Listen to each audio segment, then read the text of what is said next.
ते लोक एकादशीला चालत चालत पंढरपूर जातात, ते कशासाठी? पंढरपूरला जायचं म्हणजे पंढरीचं दर्शन घ्यायचं असं.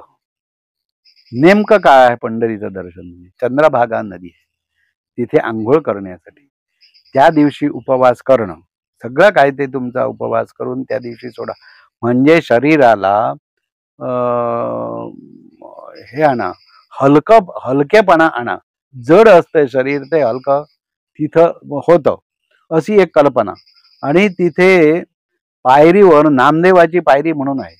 आता सगळेच लोक पायरीवर चढतात असं नाही. नुसतंच दर्शन घेऊन आला, नुसतंच पंढरीला गेलं तरी चालतं, पण तिथं त्यावेळी जावं लागतं. नामदेवाची पायरी असल्यामुळे ते नामदेवाचं दर्शन आधी, मग विठ्ठलाचं दर्शन नंतर घ्यावं.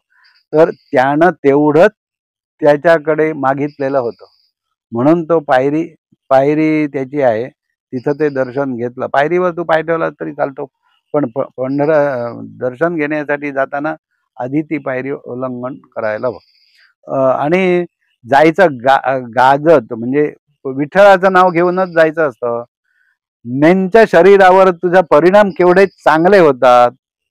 खूप असं परंपरा झालेली आहे की विठ्ठल म्हणजे विष्णू, विठ्ठल म्हणजे गोपाळ कृष्ण.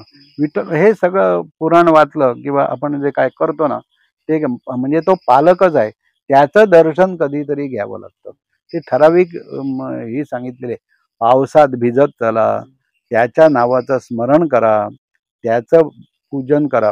पूजन हे होत असतं, त्याचं भजन करा. म्हणजे त्याच्यापासून जे शरीराला जे आजपर्यंत घडलेले त्रास घडलेला हे होतं, ते सगळं निवारण व्हावं.